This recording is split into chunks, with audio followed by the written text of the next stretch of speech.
What is genius? What is the masculine and the feminine? These are questions that many thinkers of the past have devoted countless years of their lives to understanding. Some, like Immanuel Kant, viewed men and women as equals, whilst others like Schopenhauer believed men to be the superior sex. On the other hand, almost all philosophers agreed on genius, at least that it was a good thing. Its content they disagreed on, whether they interpreted it as an arbiter of original art and beauty, like Hegel or Kant, or like the genius type who creates his own values and is above human morality, like Nietzsche's Übermensch. The ideas of these thinkers continue to be relevant today, and although some view them as archaic, they are still oftentimes taught in schools and universities, and remain mostly compatible with postmodern society. And yet for every philosopher whom presents to us an idea palpable for the 21st century mind, there is one whom utters musings despicable to our Weltanschauung of democracy and egalitarianism. Such is the case for Otto Weininger, an Austrian philosopher who emerged at the turn of the 20th century, whose writings were perhaps made up entirely of uncomfortable musings.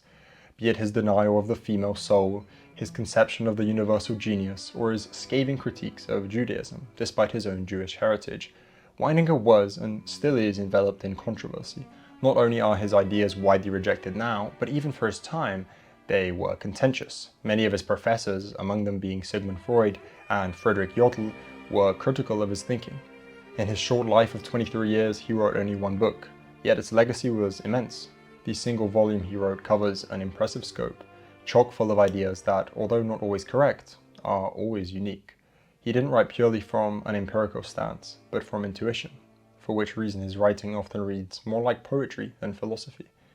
Many view philosophy as tedious and convoluted, and Weininger was among the few whose work rarely fell into this camp, and this is precisely because of his lack of restraint and his inhibition, at least in his writing. Things that a more mature and self-conscious philosopher wouldn't say, Weininger has zero qualms with declaring loudly, be it his assertion that homosexual relations have more desire and passion than heterosexual ones, or that great men have always preferred women of the prostitute type. Both are said flippantly and not really expanded on, something that Weininger does rather often. His young age, extreme viewpoints, and unwavering intuition is what makes him so different from other philosophers. And it is precisely why he is one of the most interesting personalities in the field. His life ending as a tragedy, his story remains one of unrealized potential and unbridled ambition. A talented young man whom couldn't keep his demons at bay.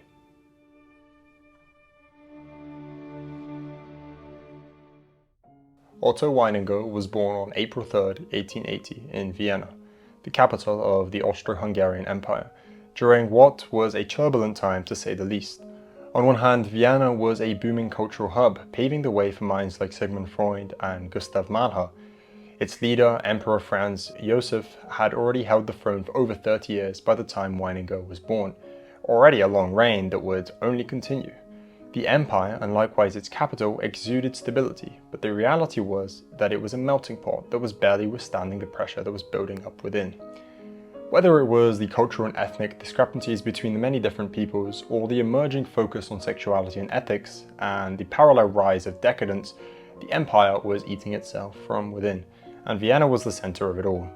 Experiencing the so-called fin de siècle, meaning end of century, sort of restlessness and panic that emerged towards the turn of the 19th century.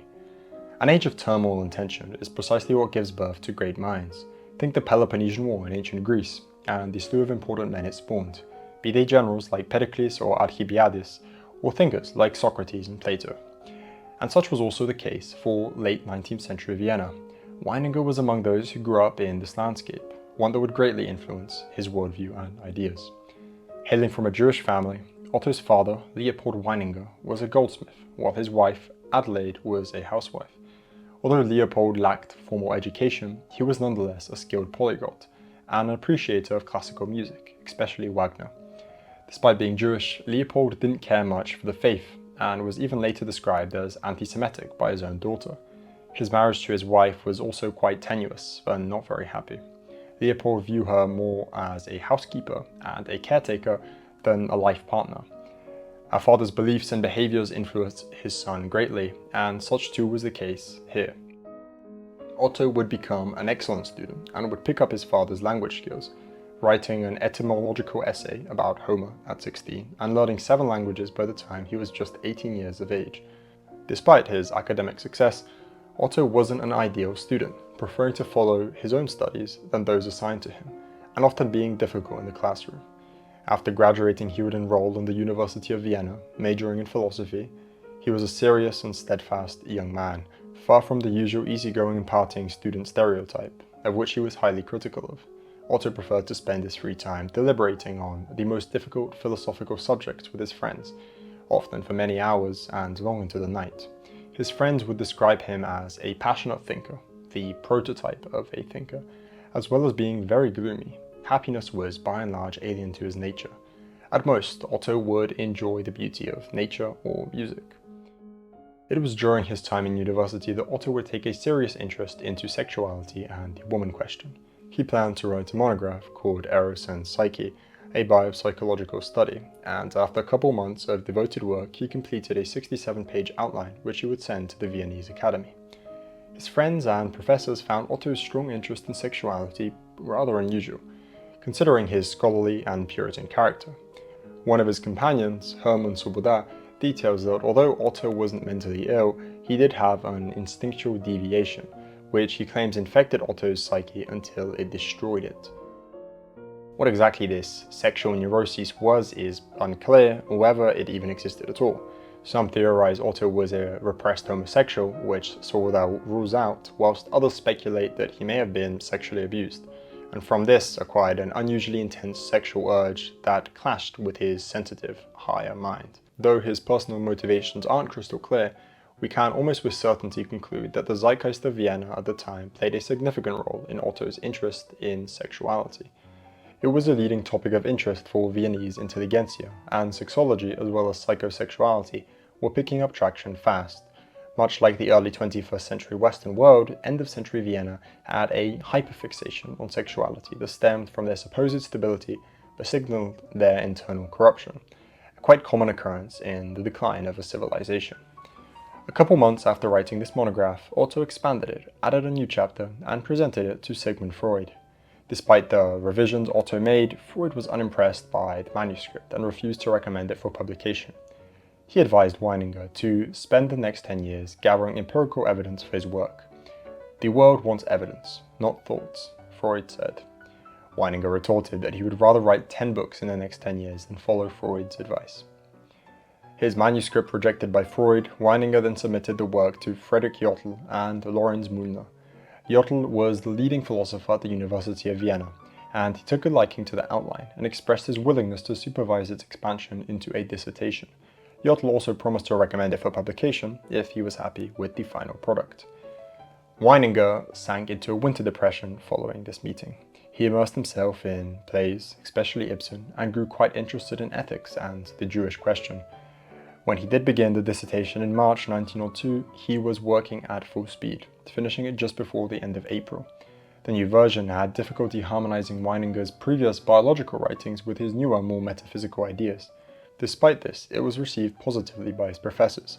They acknowledged his deft handling of a wide array of topics, and Jodl believed that even though it lacked empirical evidence for the most part, as Freud had noted, the dissertation nonetheless shed new light on old ideas.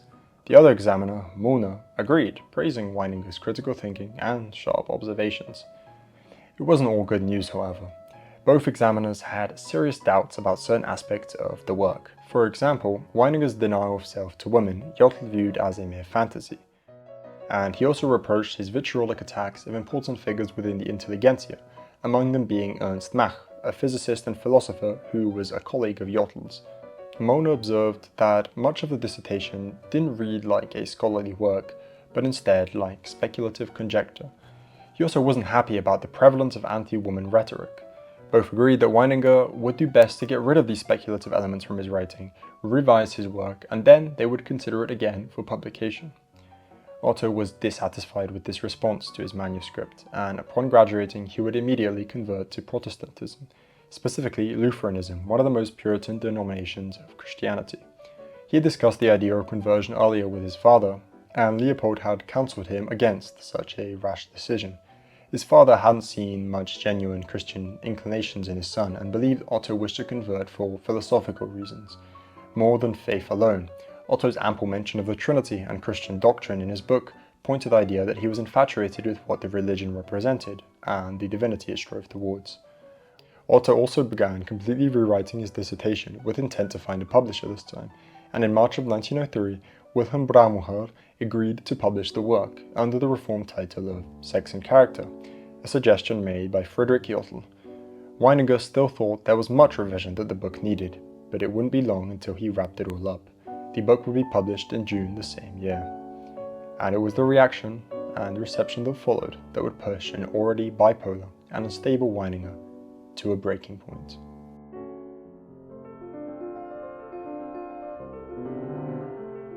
Sex and Character was the first, final, and only work published by Otto Weininger, and it was certainly the most comprehensive of his writings. Although the title alludes to a work centered entirely around sexuality and gender dynamics, that would be quite far from the truth. In fact, the finished manuscript tackles so many different subjects, it could easily be criticized for lacking focus. It almost reads as if Weininger knew it would be the only work he would ever publish, so he attempted to incorporate as many topics into it as possible. One of the core ideas of Sex and Character is that both men and women are made up of a mix of masculinity and femininity, which he calls the M and W respectively, and that each person falls somewhere on the spectrum, no one being entirely M or W. For Weininger, this serves to explain how functional relationships are formed, whereby a man and woman would need to possess opposing M and W values to be able to harmoniously cohabit.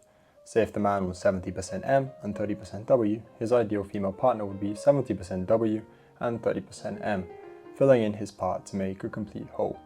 He even invents a nice mathematical equation to calculate all of this.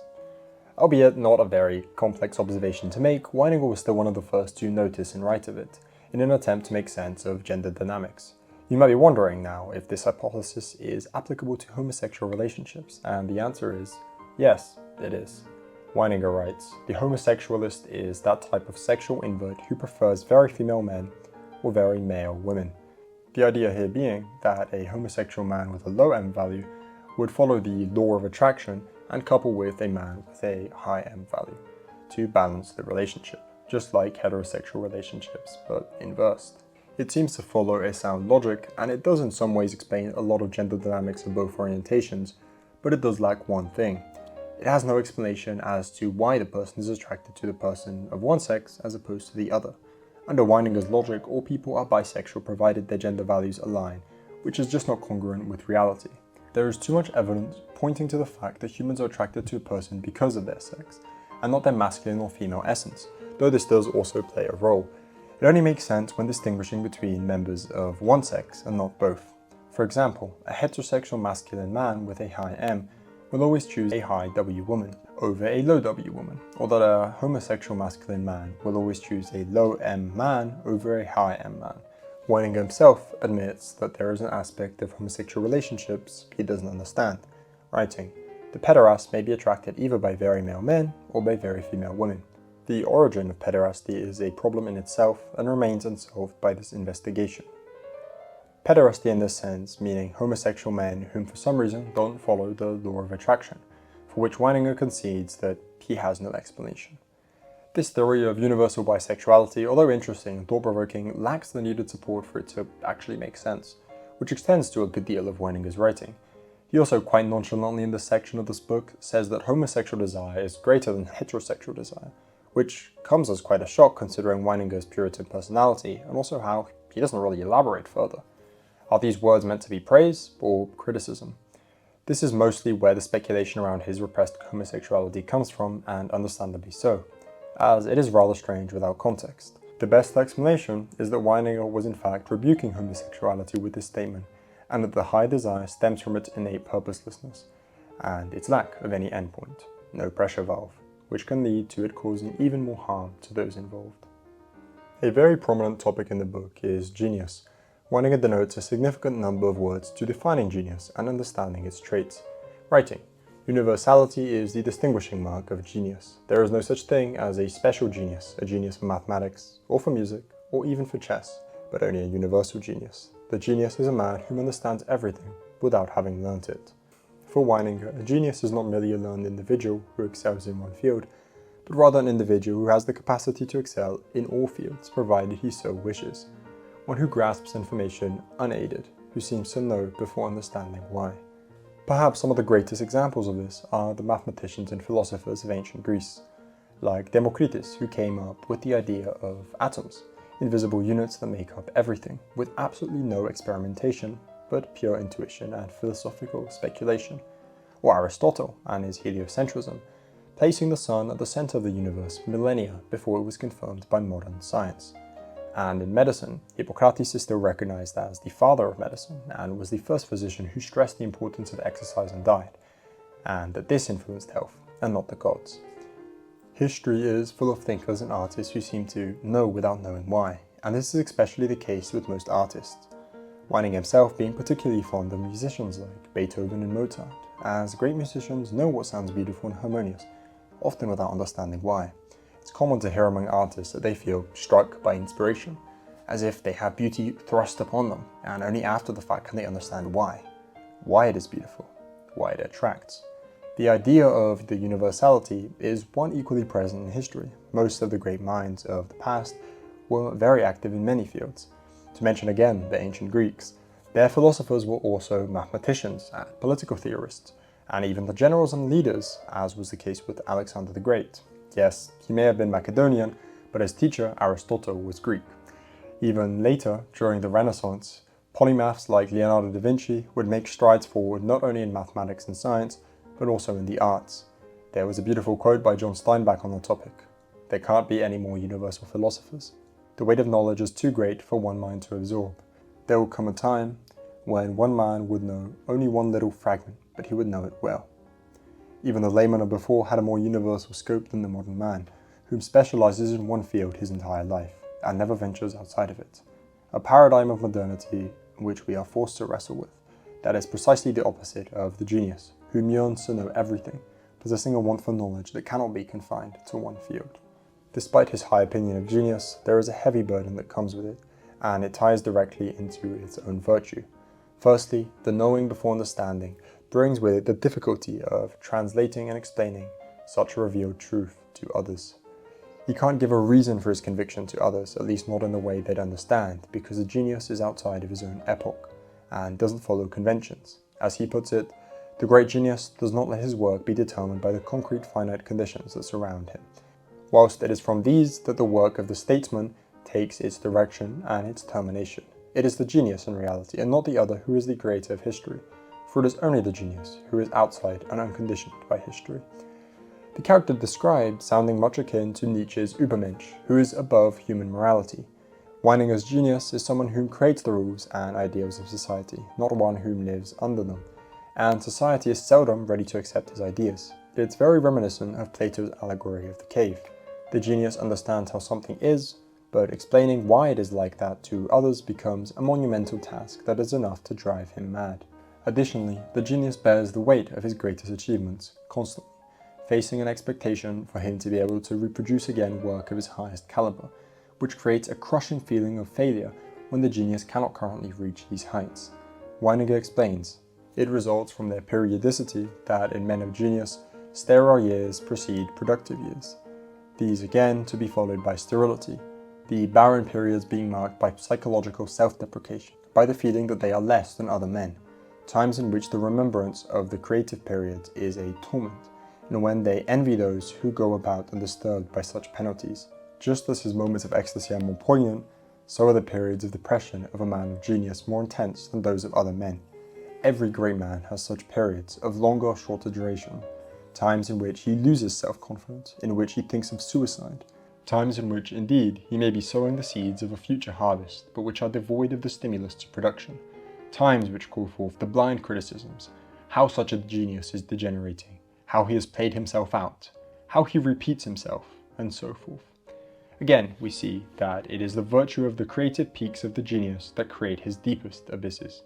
You can look at many artists and musicians today and observe this exact pattern, that one great work creates an expectation for many to follow. Even though creating one great piece of art is a considerable feat on its own, Bob Dylan had a similar thing to say about his early work. You ever look at music that you've written and look back at it and say, whoa, that surprised me? I used to. I don't do that anymore. I don't know how I got to write those songs. What do you mean you don't know how? Well, those early songs were like almost magically written. The unstable nature of genius is prone to feeling almost a divergence of personality when he looks back at his achievements, wondering how he even created something so great. The notion that art doesn't come from the artist but from above is not uncommon. It would be foolish and dishonest to discuss Weininger without making a substantial foray into his writings on women, which contain some of his best ideas, yet also some of his most dubious and controversial remarks. And it is best to begin with his understanding of the sexes and their dynamics. When Weininger writes about men and women, he does not write about averages or norms. He is not trying to understand the average with the metaphysical essence of each sex, which he makes abundantly clear to avoid confusion and critiques of generalization. It is also a more effective approach, as if he were writing merely about the gender norms of his time, his writings would already have become outdated, yet the intrinsic sexual characteristics remain the same always, at least in theory. For Weininger, the masculine is creativity, rationality, and morality. The man lives in concepts, he abstracts from the particular and apprehends the universal. His thinking strives towards clarity, logic, and unity, whilst the feminine is comprised mostly of sexuality, her interests lying with the species and not her own personhood. Woman is sexuality, man has sexuality. Regarding woman, Weininger takes much influence from Arthur Schopenhauer, although he often goes one step further even. Passages like, woman lives wholly in the present, she does not possess memory in the ethical sense, nor does she form a continuous self, and woman exists for the continuation of the species, men exist for the realization of personality, strongly resembling some of Schopenhauer's most infamous quotes from his essay about the species-minded woman and her lack of ethical foresight. Weininger's perception of woman's sexuality is at the core of all of his arguments. As he writes, the emancipation of woman, if it is to have any meaning at all, cannot consist in her emancipation from man, but only in her emancipation from sexuality. Weininger did not believe that woman was held back by man, but rather by her own sexuality, the lens through which he views everything. His harshest rebukes are aimed more at unconstrained sexuality than anything else, as it erodes the personality and proliferates chaos. Weininger views lustful men in the same negative manner, writing that a man who uses woman solely for sexual satisfaction renounces his ethical personality. He even goes so far as to say, to demand a child from woman is to subordinate her to the species. Such a demand does not arise from ethics, but from the sexual instinct, which ironically sounds like feminist rhetoric. The difference, of course, is that although hypocrisy is present in both parties, Weininger altogether rejects sexuality because of its degradation of women, whilst feminism only denounces some parts, like motherhood and male lustfulness, whilst often promoting sex work or abortion, which stem precisely from the same base sexual instinct. It is unclear what Weininger's practical views on sexuality is, because he doesn't only condemn casual sexual relations, but seemingly condemns all, in what is for him an effort to redeem woman. This woman question is as old as sex itself, and as young as mankind, and the answer to it? Man must free himself of sex, for in that way, and that way alone, can he free woman. In his purity, not as she believes in his impurity, lies her salvation. If we are to assume that he means that man must free himself from his libido, and view woman objectively and unclouded by lust, then this certainly makes much sense, and almost has a prophetic quality to it in the modern day, as the majority of young women's quandaries stem from immature and lustful men whom Weininger would certainly condemn as feminine and unethical. And Otto, for all of his criticism of woman, fundamentally believes the blame lies at man's door. Man is responsible for woman, he is responsible for what she is and for what she will become. For him, it is precisely because he views the masculine as the rational and the driving form of the intelligible personality that he cannot cast blame unto woman. He never intends to excuse men or point at woman as the root of all evil. The reality is quite the opposite. Man is in control of what woman becomes, so his critiques of woman and her place in society are vastly ones directed towards the incapacity of man to properly direct woman towards a constructive and purposeful path. After the sexual revolution, the expectation of all women to enter the workforce only grew, and women began to be exploited on the macro scale by corporations. Being a mother and wife became secondary to being a good employee. Even in their own interpersonal relationships, women are treated as sexual objects. Never have we seen an era so rampant in lust, so scared of commitment. Weininger was concerned about the demi-vierge and the housewife, whilst the modern West tolerates and even promotes casual sexual relationships and online prostitution, all supposedly in favour of woman, but insidiously serving man's base sexual desire, and eroding womanhood from within. Despite the value of this insight, I don't want to gloss over the large number of unfair and harsh words Weininger dedicates to women. It would be dishonest to make him appear an altruist, only concerned with women's well-being and future. His dubious thesis that woman has no personality, therefore she has no soul, is at the core of his rebukes. Although by soul he means possessing ethical personality and self-relation, Weininger nonetheless often phrases his writings in the most brutal manner possible, which is why most readers interpret them negatively. For example, the meaning of woman is to be meaningless, she represents negation, sounds vitriolic and not scholarly at all. When you read passages like this, you begin to understand the concern his examiners had over his views on women. He goes far beyond the territory most philosophers tread on, and is metaphysically sexist, attacking the very heart of womanhood, not mere external appearances or behaviors. One of my favorite quotes, "Woman is not a microcosm, she was not created in the image of God. Is she then still a human being, or is she an animal or a plant?" is more amusing than insulting. Although he had valuable insight to share about women, Weininger's writings often do reveal themselves to be that of an emotional young man, which is what he was. And I find it unfortunate that largely because of the controversy around these views, the rest of his philosophy is written off. Most philosophical texts are written by men of middle age or older, and it's to be expected that something written by someone so young possesses a lot of crude elements and is unrefined, because the individual never fully refined his own personality to have a well-rounded philosophy. Like a gemstone, philosophy needs time and care for it to become fully cohesive and beautiful. When deprived of that, it will inevitably never reach its full potential.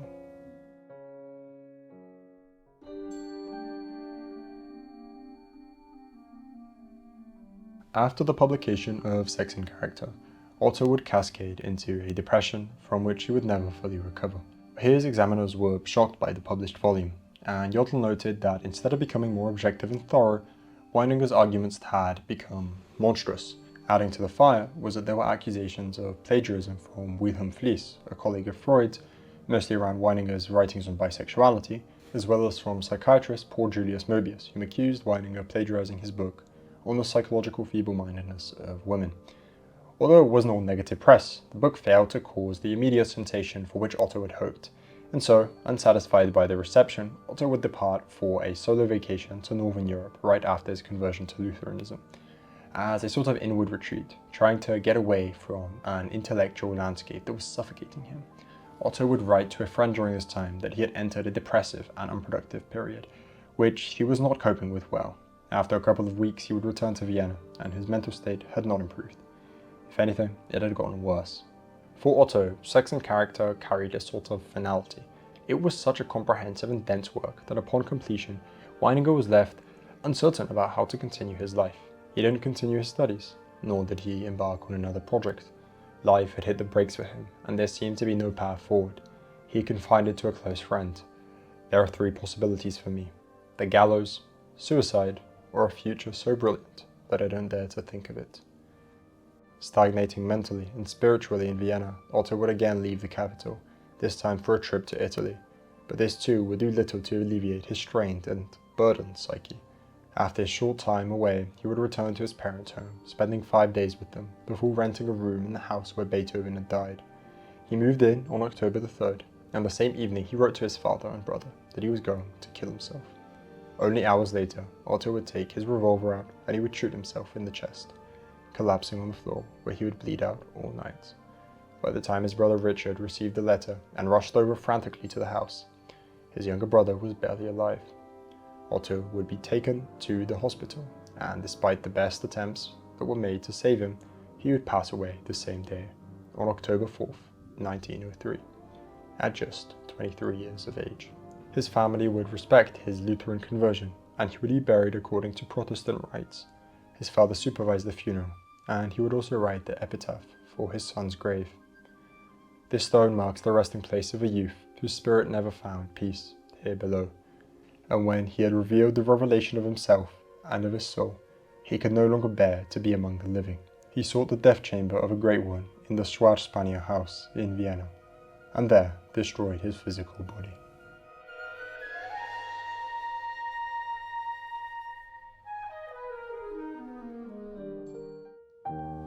Like how there were aspects of his life akin to his philosophy, be it his bachelordom or moral seclusion, so was his death foreshadowed by his own writing, especially his words on genius.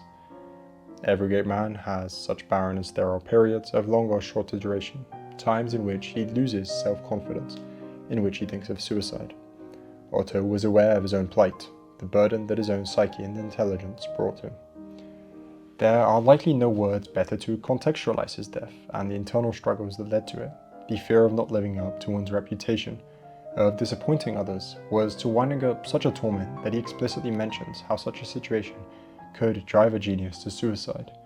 Written over a year before he would take his own life, one could only imagine that he saw much of himself in this tormented genius. Over such a short life, Weininger nonetheless influenced other great men, writers like August Strindberg and James Joyce, and philosophers like Ludwig Wittgenstein and Julius Evola, the latter of which cited Weininger extensively in his book Eros and the Mysteries of Love, and from where I myself found out about Weininger. I was very taken aback to see that a senior Evola was consistently citing writings from a man who was no more than 22 years old. I thought to myself, there must certainly be something of substance in here if someone like Evola has taken such an interest in his philosophy. For most of these men, the image that they have of Weininger's person is alike. A polar individual who was capable of brilliance yet was also often misguided. Wittgenstein, for example, had Weininger in high opinion despite being in disagreement with him on a number of topics. He thought that even when Weininger was wrong, it was the way in which he was wrong that was so intriguing. Writing to a friend, "It's true, he's eccentric, but he's both brilliant and eccentric. His enormous mistake, that's brilliant." Otto Weininger was indeed brilliant, but he was a troubled man, capable of understanding many truths, but also blinded by his own neuroses.